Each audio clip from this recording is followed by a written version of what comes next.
non-stop Vikings talk. It's Purple Daily on Score North and ScoreNorth.com. Purple Daily, presented by Surly Brewing Company.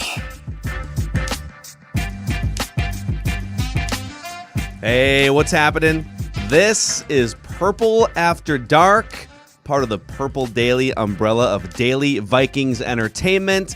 We just want the Vikings to win a Super Bowl before we die. That's the mission statement on this show. And every Tuesday night at 11 p.m. Central Time, you can find us sipping a couple adult beverages, some Surly Brewing Company, and talking Vikings with our friend Realistic Randy, who you can find on his YouTube channel anywhere you have a smartphone or a tablet or anywhere that allows you to find YouTube. You can subscribe to Randy's Takes. Also, look at Judd coming in hot here from the XL Energy Center after a wild victory. Look at the dedication. Dude, look at that. Man, what's going on? Wow. Coming in hot.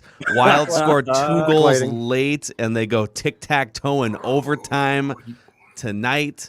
And what a night, boys. And I worked those back roads. I'm going to tell you right now, that was some impressive driving because I had to bypass. Say, you showed up right on time. Mm-hmm. Exactly right. I'm Amazing. punctual, Randy. I'm punctual. That's Realistic Randy. That's Judd, Phil Mackey. Our executive producer, Declan, will jump in here. He's also flying back from the XL Energy Center. And if you're watching us on the Purple Daily YouTube channel, a couple things. A, thank you. And if you're watching on a TCL TV, even better because they support us. If you support them, you're supporting the show. And TCL is all about the most entertainment with stunning resolution at an affordable cost. Enjoy more of the things you love with TCL. Click the subscribe button, click the like button, and it'll spread the word about the show. But as we do every single Tuesday night, we give the floor to Realistic Randy to start things off. What's on your mind after a Vikings victory on the road against the Carolina Panthers, sir? 6 games in, 11 left.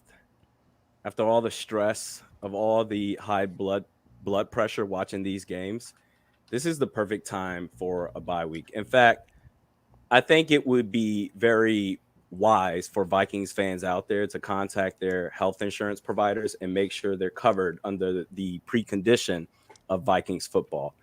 This has been wild. And for the coaching staff, I think their homework during the bye week is understand this is Kirk Cousins' team, not Dalvin Cook's team, even though this is who they built the team around. Because whenever the team is in a jam and they need to get bailed out, who is putting this team in consistent positions to possibly win games? It's Kirk Cousins. In the fourth quarter, just the fourth quarter alone so far, gentlemen, Kirk Cousins, league-wide, is 3rd in total passing yards, 5th in passing first downs, 4th in total completions. You see what this team is capable of when they're forced to play aggressively. Imagine if they were to do that for 4 quarters. And I say that because if you look at the overall stats, not just the fourth quarter, all 4, Kirk Cousins is 21st in pass attempts, 22nd in total yards. You look at the weapons that this team has. We talk about Jefferson and Thielen all the time, but even with KJ Osborne, obviously Dalvin Cook is there as well. 9 times out of 10, this is an instant mismatch against opposing defenses. We're at the point now where the coaching staff needs to understand the situational coaching, tight games, they're going to happen, but damn near every game so far has come down to the wire. And it's been self-inflicted with situational coaching. The Vikings are 14th in scoring. That's unacceptable. They should be top 5. The more that they keep teams hanging around is one thing against Carolina. It's another against Detroit. These next 4 games they have, we can talk about the teams as a whole, but just the quarterbacks, Dak Prescott, Lamar Jackson, Justin Herbert, Aaron Rodgers. The more that you allow them to hang around, they're going to make you pay for it.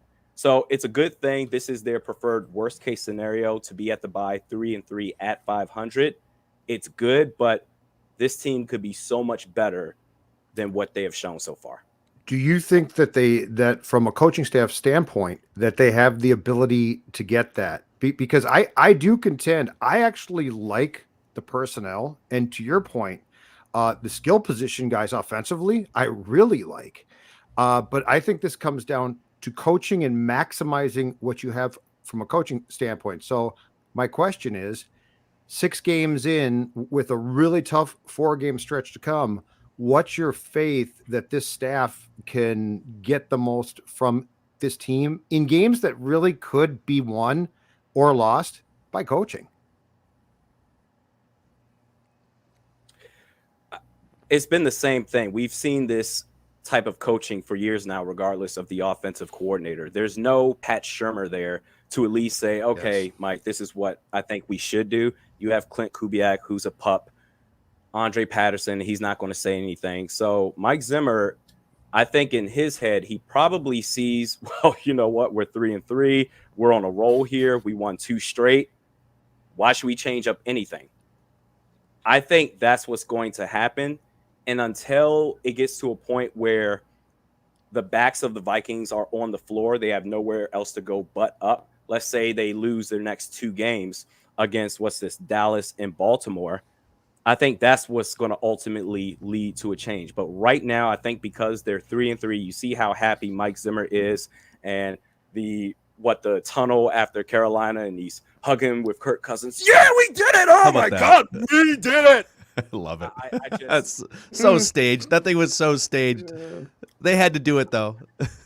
they did, but I don't see it changing. But it's one of those things where this has been on repeat, this song, for probably at least the last 3 years. So end of the first half, the final possession of the first half, we saw Tennessee last night against Buffalo. They had 3 timeouts and about 37 seconds left, and they ran the ball and just said, we're done.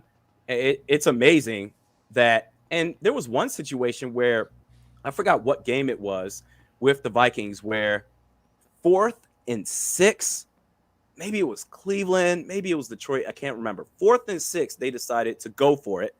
And I'm all about being aggressive here, but kick the field goal in that situation. But when it's 4th and 2 in the first quarter, deep in Carolina's territory last Sunday, oh, we're going to kick the field goal. So it's just, and even Seattle last year, 2020, when he decided to go for it on 4th down with Alexander Madison, I get it. I'm all for it right there.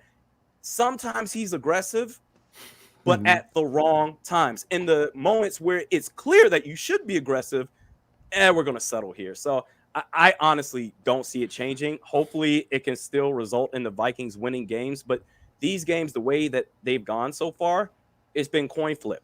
Sometimes things are just going to go in the Vikings' favor, but against the better quarterbacks in the league, it may tip in their favor as well. I do love late game Kirk, man. The late game luminary. I mean, he legitimately has been excellent in the situations that we've been asking him to be excellent in for a number of years. And like all these people that, well, you know, the Kirk stands that say, well, he's been the same quarterback his whole career, and now you're just coming around. It's like, no. Go look at his numbers late in the 4th and overtime. I'm talking like last 5 or 6 minutes, trailing by a score or 2 scores, where your team needs you to bail them out, basically. And he's been awful in his career in those situations. And he's been great this season in those same situations. Offensive line's been a little bit better. But, you know, like we focus so much, Randy, on, by we I mean like Vikings fans and everyone who follows this team, on trying to exonerate Kirk from blame, right? Well, like this game resulted in a loss, but you can't blame Kirk. It's not Kirk's fault. And like that's one category of how to talk about Kirk. But the other one is when you pay a guy the second most money to the cap, it's not good enough to just avoid blame. You have to be the reason sometimes why you bail your team out. And that's been my biggest complaint. You know, it's more about the money than it is about him as a quarterback. He's one of the 15 best quarterbacks in the world. But when you're paid the second most money to the cap, I need more than just like avoiding blame. I need you to bail the team out sometimes. And he's done it. Like he's probably done it like 4 times this year. Greg Joseph missed a kick in Arizona. Dalvin Cook had sort of the phantom fumble against the Bengals. But, I mean, he's been great in those situations. He's probably saved Mike Zimmer's job 2 weeks in a row now. It's incredible. I will say this on the money thing. Money, in fairness to any player in the league, money's not going to change who you are as a player, especially at that stage in Kirk Cousins' career. my expectations with Kirk Cousins coming in 2018 was, okay, I know who he is coming from Washington. And in my humble opinion, he's been everything I expected him to be. So I guess it all depends on the expectations that we have with Kirk Cousins coming in. The other thing I'll say is when Kirk Cousins is allowed to play to his potential, because has Kirk ever audible out of a play? Is he even allowed to audible? I can't think of a time where I saw. I don't think he is. I think you're right. And I think if with these weapons that they have and Kirk Cousins, the way that he's playing, I would hope that it would get to a point where we say, okay, look at the matchups that you have on this particular play. Have a backup and a backup to a backup play in case this first play doesn't look really good. And it just seems like, no, this is the play we're going to run no matter what. We may have some pre-snap motion, but if Kirk is allowed to play to his potential, if this offense is allowed to play to his potential, that throw he made to KJ Osborne, it was really between two defenders. Really, that was a big boy throw.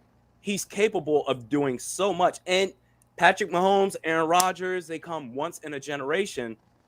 Some quarterbacks, fair or unfair, we may like it or not, some quarterbacks, they need to some degree have their hands held. Kirk Cousins does fit into that category. Now, knowing that information, have the Vikings done a good job of that? This year, it's looking really good. The offensive line is playing a lot better. And in situational coaching, when the team is forced to play aggressive, that's when, okay, let's open up the playbook. But if we sit there and say, let's be aggressive for 4 quarters, this offense should be dusting teams. Yes. And the thing about that is we have not seen the Minnesota Vikings have a third receiver the quality of KJ Osborne in how long? And like Jarius Wright, I liked, and he was a nice player, okay? But KJ Osborne is potentially special, and he's damn good. And where they've been given an absolute gift is this. Irv Smith Jr. being hurt could have killed this team. Like I saw it in camp. They were going to use him constantly. Like he was going to be wide receiver 3 for sure. And he goes down. And so you could have been screwed. But instead, you've got Jefferson, Thielen, Osborne, tight ends who can catch. Now they're not Irv Smith, but they can catch. And that's why I think that if they during the bye week now and they self-scout again, I think coming out and in that Dallas game, the mandate has to be what you just said, which is there is no reason why we don't come out and absolutely utilize Kirk's strengths, because he's got strengths, and go pedal to the metal against opposing teams. Because I'm with you. I think that this team should be top 5 in scoring.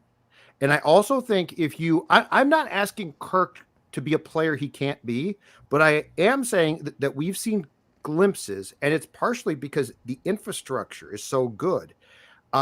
We've seen glimpses of if you hold his hand a bit and give him Osborne, Thielen, Jefferson, Cook, Conklin, blah, blah, blah, you've got the potential to score a ton of points. And I'm not saying when you have to, because that's the thing about the Detroit game, which was awful. This past game, a big improvement. But if you come out and say, Kirk, we're going to empower you from the get-go because you've got the guys, and we're going to use play action, and Dalvin's still important, but we're going to you have the potential to put up a ton of points, to the point of you will need your defense to play well, but you won't be sweating it at the end if they don't. So, yeah, I am 1,000% on the train of this is an offensive team now. And if you do this right, you are going to statistically skyrocket up in every potential offensive category, and that's how you can win football games. This could easily be one of the best teams in the league. They could easily be 5-1. At the same time, you can make the argument they're a couple of plays away from being 1-5, so it goes both ways.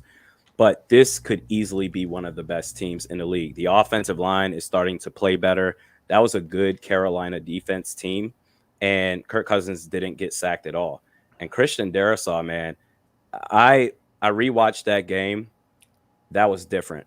That was Brian O'Neill-esque.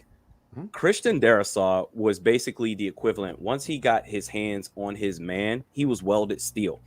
The control, the command. He was directing dudes wherever it is that he wanted them to go. The balance. Football. That Absolutely.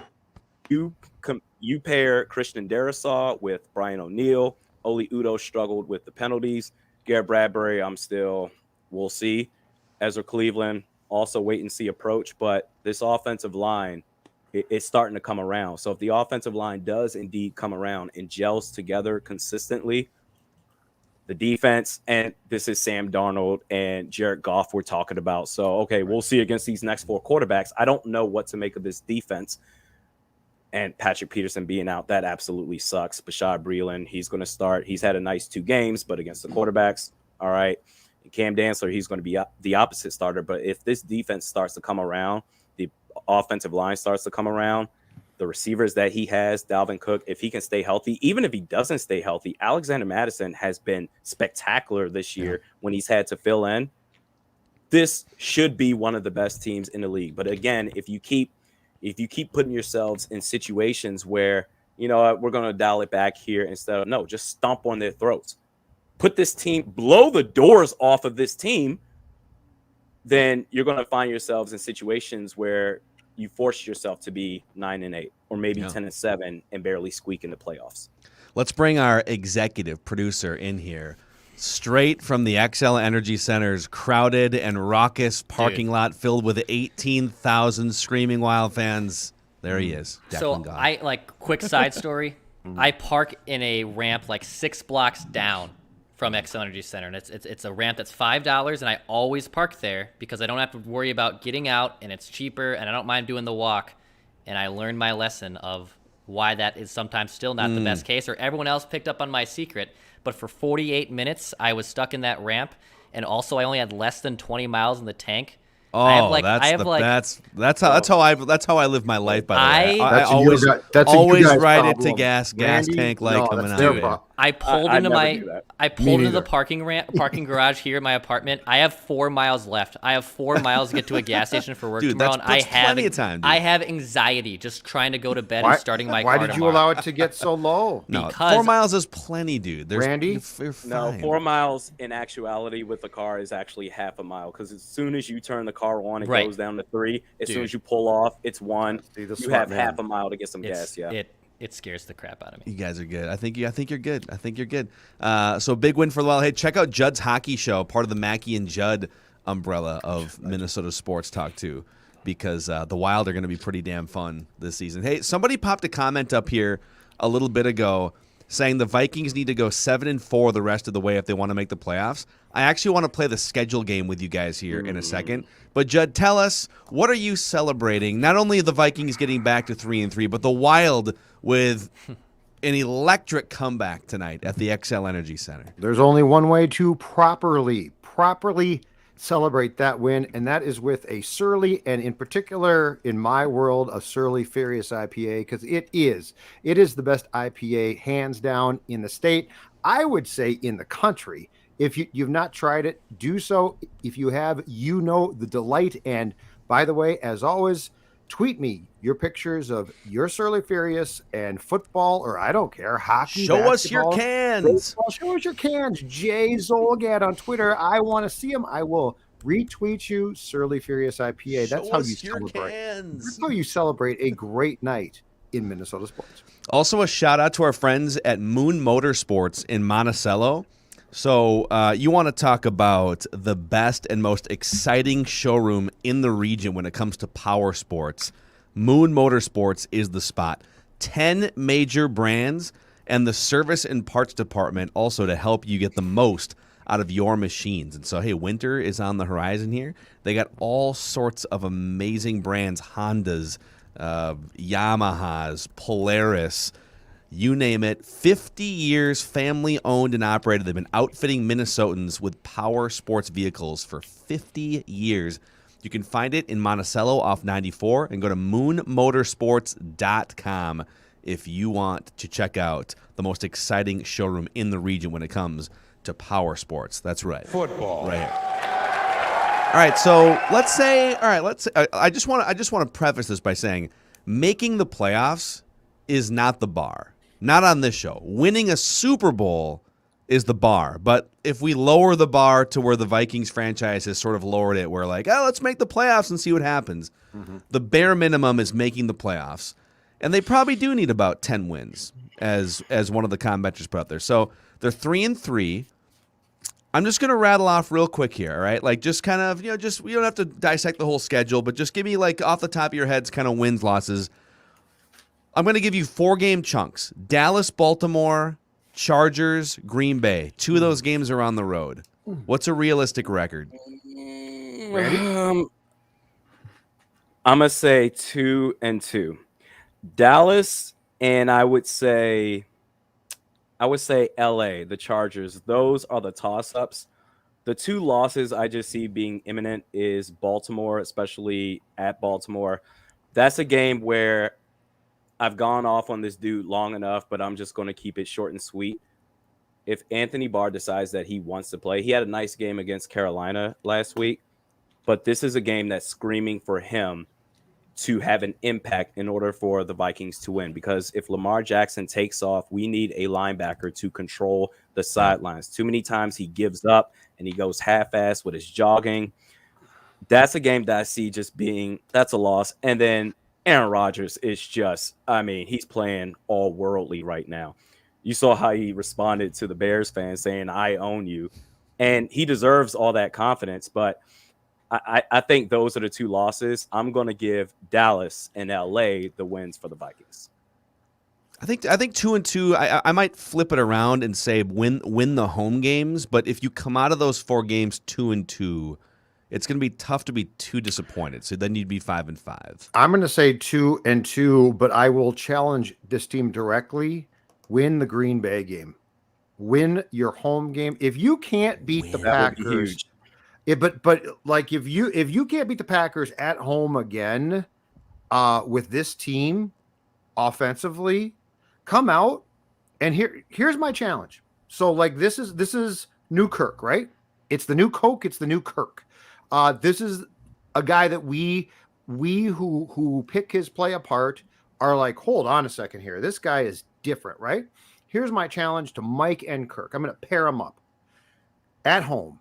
You come out and you beat the Packers, and Kirk, you beat Aaron. You best him. You come out and have a game plan, and you've got Justin Jefferson, Thielen, Osborne, Dalvin Cook, Madison. I can Kaprizov over to Eck. But seriously, yeah. It's time. It's time we stop. If Kirk is going to play this well, which I appreciate. It's time we stop like with this. Well, it's Rodgers, and I mean, it's not a great matchup. They can beat the Packers at home. And beat the Packers at home. You've done it before. You can do it. The only thing that you're going to have to do, Mike, with your precious little defense, is you're going to have to stop Jones and the run, which you've been abysmal so far at. But that's my challenge. Go 2-2, but win that Packers game especially. Zimmer did say today, by the way, that Pat Peterson should be back for that Green Bay game, but that might be wishful thinking. Yeah, I don't think he's going to be. I think that's us. They're still struggling against the run, but the Vikings, if I'm not mistaken, they haven't beat the Packers at home since Matt LaFleur took over. Matt LaFleur, I believe, is 12-1 in the NFC North Division so far. Now, right. Oddly enough, the Vikings did beat the Packers last year in Green Bay. Correct. But if you can give Matt LaFleur his second loss, yeah, that would be huge. That would, even if you go 2-2, I'm with you, Judd. Even if you go 2-2, you beat the Packers. That is a statement win, and I think that gives this team confidence the rest of the way. All right, so let's go to the next chunk here. So we're all kind of all right. If you can go 2-2, all right, you kind of keep your season going forward here, and then your next, I'll give you the next 4 games here: at San Francisco, at Detroit, home against Pittsburgh on a Thursday night, and then at Chicago, your first game against the Bears. So those 4 games, 3 road games: at San Francisco, at Detroit, at Chicago, and then home against Pittsburgh on a Thursday. That 4-game chunk. You got to go 3-1, right? I'm gonna give. I'm gonna give them 3-1 here, and I'm gonna give them a 3-game stretch of San Fran, even though they're in Santa Clara, Detroit, and Pittsburgh. I'm gonna say they win those 3 straight, and then they end up losing to Chicago. Their defense is still pretty good. I'm gonna give them those 3 wins. San Francisco, I mean, is it Jimmy Garoppolo? Is it Trey Lance? They're struggling a little bit. Detroit, they're a dumpster fire. Ben Roethlisberger, I mean, is getting close to the end here. I'm going to give the Vikings 3 straight before losing to Chicago at Soldier Field. I will say, because I do think those first 3 games are all very gettable. And then the Chicago game, you get 11 days to prep for that. It's a Monday night game too, so you get a ton of extra time to prep for that game, and you're either going to face Andy Dalton or Justin Fields. I think 4-0 is a reasonable ask over those 4 games, but I'm gonna say you probably drop one somewhere. But 4-0 is a reasonable ask for that 4-game stretch. That's at Chicago, right? Yes. 3-1. And it's prime time. Yeah, well, and I do think it's fair. I do think it's fair to say that with the Packers and Bears, you'll probably split. I'm just saying with the Packers, win at home. Damn it, 3-1, 3-1 would be good.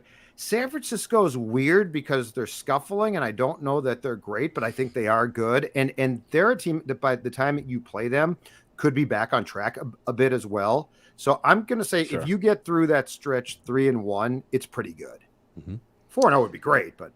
And then the last 3 games, home against the Rams, at Green Bay on January 2nd, by the way. It's going to be a nice little temperature there outside. That's a Sunday night game too. And then home against Chicago. So Rams. Home against the Rams, at Green Bay, home against Chicago. Okay. Sorry, Andy. No, I'm going to go. I think they're going to split with Green Bay as well. I don't know when it's going to happen, but for the sake that I said they would lose to Green Bay at home earlier, I'm going to say they beat them on the road, which means I also think they're going to beat Chicago. I think at that point, Chicago, they're going to be at that point week. What is that going to be? 18. They're going to be at the point where they're mailing it in. They're trying to see their second and third stringers, see what they're all about going into next year. So I'm going to say 2-0 on that front. But against the Rams, Matt Stafford, that defense that they have, Aaron Donald, I think that's just an imminent loss. So I'm going to give the Vikings a 2-1 record during the last 3 games. One of those wins at Lambeau Field. I'm going to say 2-1 as well, but I am going to again challenge them at home. Beat the Rams. If you're as good as we think that you can be, and we don't know, but I think you probably lose to the Packers in Green Bay, and then you should beat the Bears. That last Bears game here is always so weird, and it shouldn't be, and I don't know why. But anyway, beat the Bears here, beat the Rams here, and you'll probably split with the Packers and Bears because it's just tough, so man. It's just weird. I got them. I think they're losing to the Rams and the Packers, and so if let's say they go 1-2. They'd then finish 9-8. So there's a chance they might, if the schedule sort of plays out the way we're looking at it, they're going to be right in that mix for like 9 or 10 wins. So you either need to go 4-0 during that San Francisco, Detroit, Pittsburgh, at Chicago stretch, or if you can you come out of the bye and somehow win 3 out of 4 over the toughest part of your schedule. Here's the thing too, though, the Rams game. Okay, Donald is great, and they can be tough defensively. But that's another game where I say if this offense continues to play like we think it can, and like it certainly has been at points in games, come out there and score points too.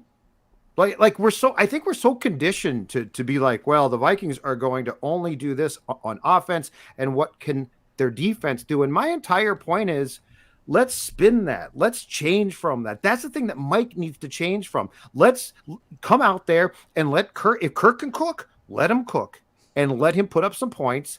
And if you have to win that game, like the Rams actually did on the Thursday night, 3 years back now, when Kirk played great and lost, win that game just like that, but you score more points. Like what's stopping that? It's Mike. Can Mike get past that? That's my question. This team is competent coaching away, the way they're playing right now, they're a team that's capable of being at least 11-6, maybe even 12-5. But I think because of the coaching and going back to the Rams game, Aaron Donald, Jalen Ramsey, Leonard Floyd, they've got some great defensive players. Yeah. That's going if they can beat the Rams, I'm telling you right now, that would be saying a lot. But if they do, like you were saying, Phil, finish around 9 or 10 wins, that would be right on par with the Vikings under this regime. Yeah, and that's where I feel like we're shoving a rock up a hill on this show sometimes, trying to raise people's expectations, because so often we set the bar at playoffs, and that's like 9 or 10 wins. But if you want to win a Super Bowl, and I'm using sort of, the last 30 years of a 16-game schedule when I do the records in my head, but if you look at the last 30 years of Super Bowl winners, there's only been 4 teams that have gone to the Super Bowl and won it with a record of less than 11-5 in the regular season. So, you need to rack up wins in the regular season and beat good teams and play home playoff games in January and maybe even get a bye in the first round if you want to win a Super Bowl. It can't just be about, well, what's the number you need to get into the playoffs? This isn't hockey where you can sneak in as a 7 seed and have a hot goalie for a month. That's not how this works. And people are going to say, well, what about the 07 Giants? Okay. Yeah, that's one of the 4. Well, what about the Ravens with Flacco? It's well, yeah, but what about the 90% of teams that do it the other way, which is they dominate the regular season? So, at some point, whether it's this year or next year, the Vikings have to stop coaching and building rosters that gravitate toward 500. They've just been a gravitational pull toward 500, 7, 8, 9 wins. It's not too much to ask for them to think bigger than they've been thinking as an organization. They also have to start embracing the identity of the team as it emerges, which is what they don't do.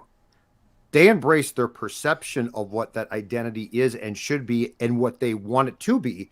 But what they don't allow their team to do is flourish and look at what they could do and look at what we've seen with late drives. Mm-hmm. And you know what? Who knows?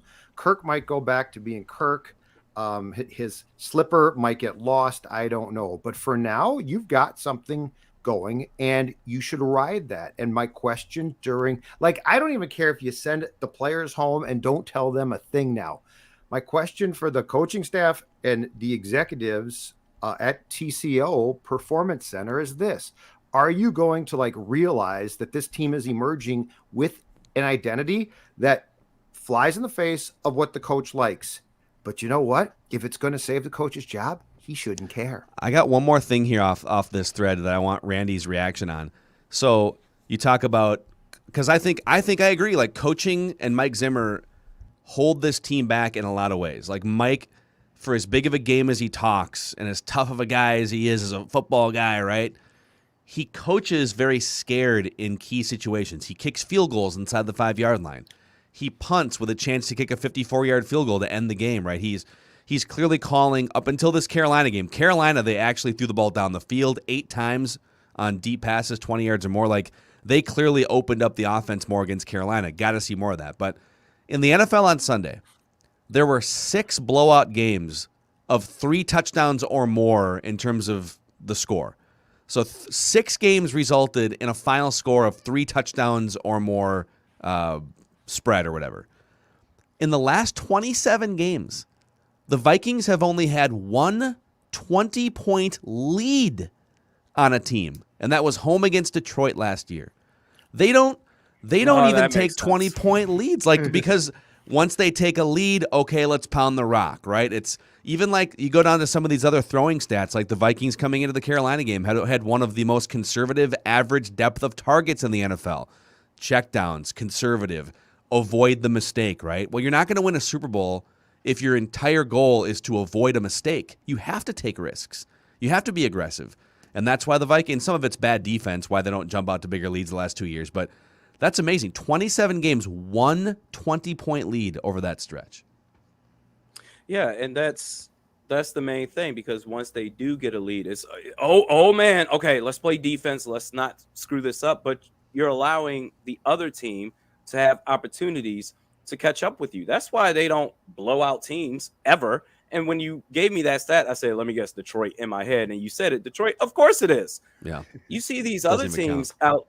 You see these other teams in the league, and it's really frustrating. You see Buffalo, you see Aaron Rodgers in Green Bay, you see Kansas City, you see these teams out here that we talk about the Vikings. Okay, maybe they can contend. We're talking about teams that we know can contend, and they are just pedal to the metal all game long.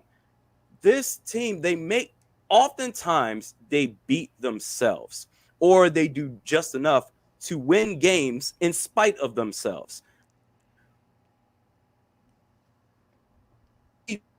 Doing is working it up until the other team can prove that they can adjust to you. But instead, what happens is we score a touchdown and okay, let's dumb it all the way down until okay, the team, they score a field goal, maybe they go up by 3 or 4 points, they score a touchdown, and then okay, all right, forget everything we've been doing, let's go back to square one. That's relying on the coin flip to turn into your favor, and it's not going to happen. That's why this team is usually flirting with 9 or 10 wins. Hey, question to your back to your bar point. I've got a question about another guy on defense, and I can't decide here. I can't decide if it's schematics. I can't decide if it's regression because of age. When do we get a Harrison Smith game? When do we get a game in which I mean, I can't tell you, and it's not that I don't think he's played bad, but he, I mean, we talk about guys flashing, right? Like a guy flashed, a guy made a play, and Harry used to do that. It felt like once every 4 games or something, right? At least, where he would make a play that impacted and changed a game or a half or certainly a series of possessions. I feel like, I mean, I've seen him, but I feel like we haven't felt that, and I don't know why. And I have not seen much talk about this, but when we talk about a guy like Barr, you're talking about that group, Kendricks, Barr, Hunter, guys that you expect to make plays, at least occasionally, to change games. And I don't know the last time that I have seen a Harrison Smith game where he's changed things, and we used to see that, it felt like, at least on a regular basis. You're right. And I talked about this earlier on my YouTube channel. The 4 consistent players I've seen on defense so far this year: Patrick Peterson, Mac Alexander, Danielle Hunter, Everson Griffin, Eric Kendricks. It's kind of gone back and forth this year, I feel. But Harrison Smith was not part of that list. And I will defend this guy. He plays a position that, and based on how, not just the position that he plays, but how he plays. He's not going out there trying to crash into dudes. He's preserving his body. He plays in a position that even at his age, I could see him playing at an elite level for another 3 years. The problem is this year, I don't know what it is either. I don't know, because I feel like once or twice a game, we see that play from Hitman where it's, okay, he's going to make the other team feel him. And we haven't seen that. I have no idea what it is. In defense of him, if you can even say that, the pass defense overall really hasn't been that great, except with these last 2 games going up against subpar quarterbacks. We're really going to find out these next 4 games. Harrison Hitman Smith has no choice but to make plays.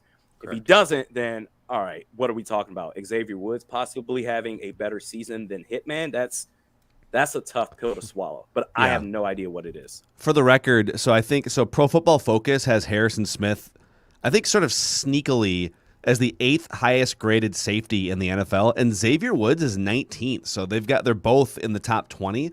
I think it's a case of he's doing his job. He's actually leading all safeties in tackles, and so he's doing his job very workmanlike.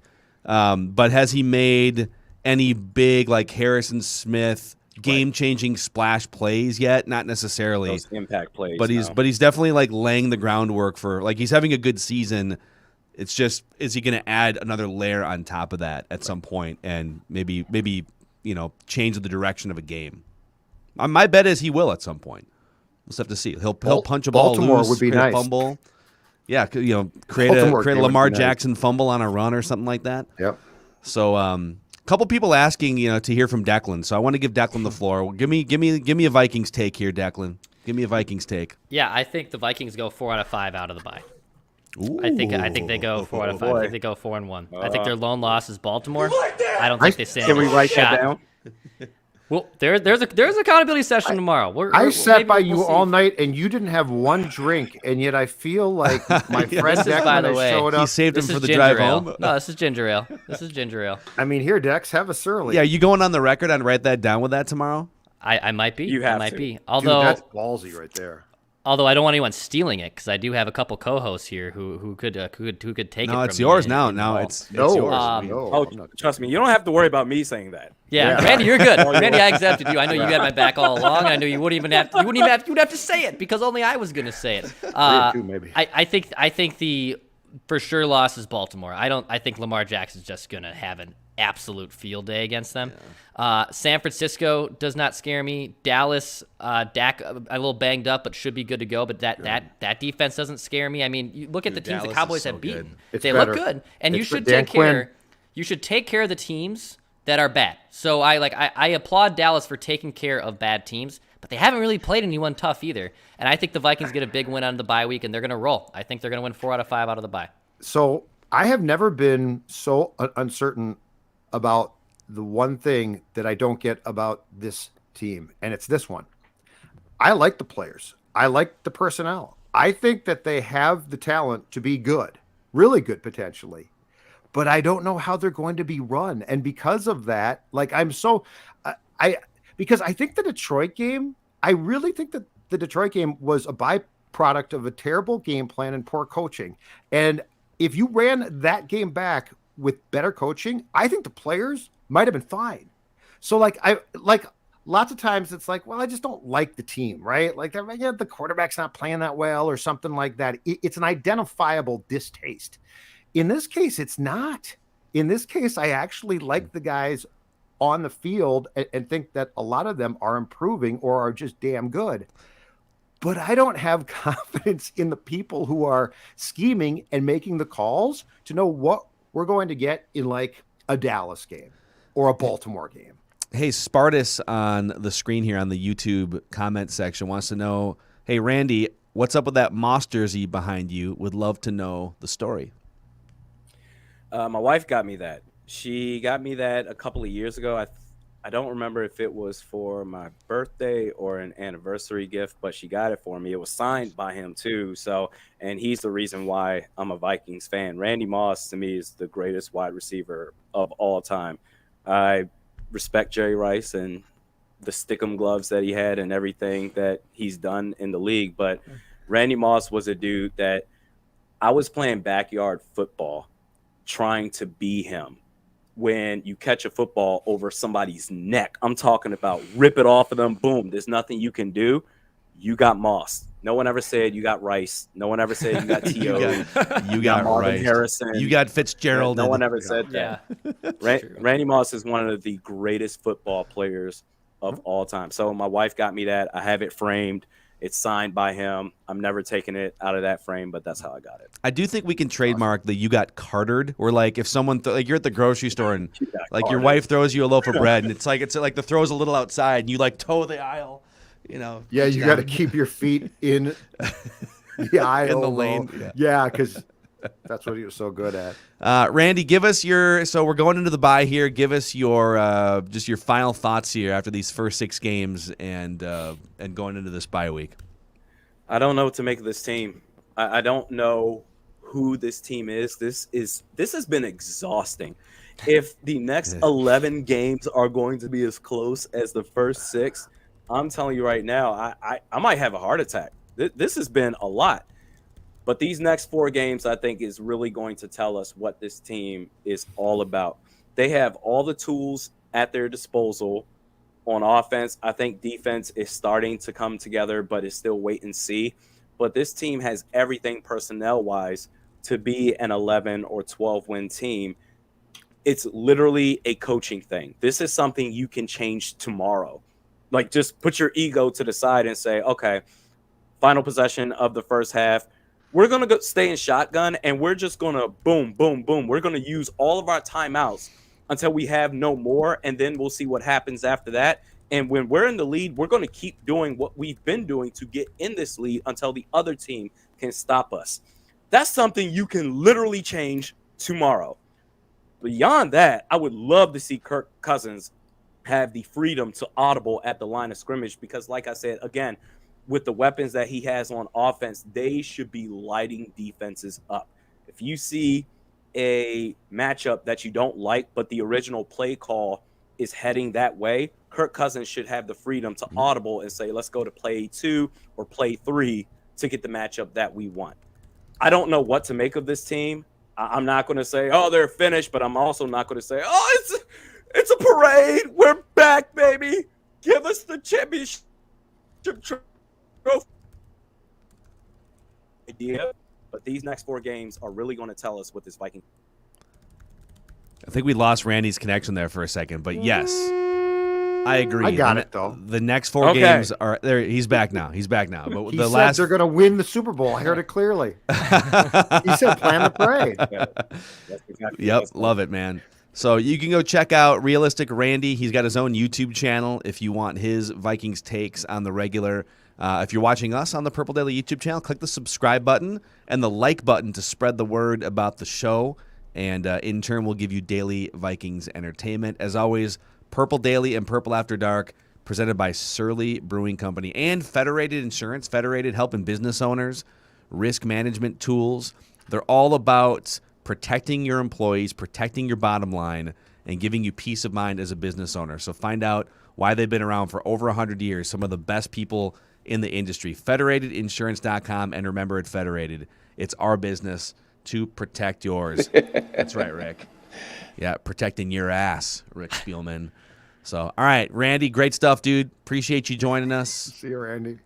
And we'll see you guys Appreciate being here. tomorrow. Write Enjoy that the bye down week. on Purple Daily. Yeah, be safe. Don't Enjoy the week off. Don't be no inappropriate boat rides. No one get arrested. All I'll right, be in bye week. Chicago. Let's all just lay low. Godspeed. All right.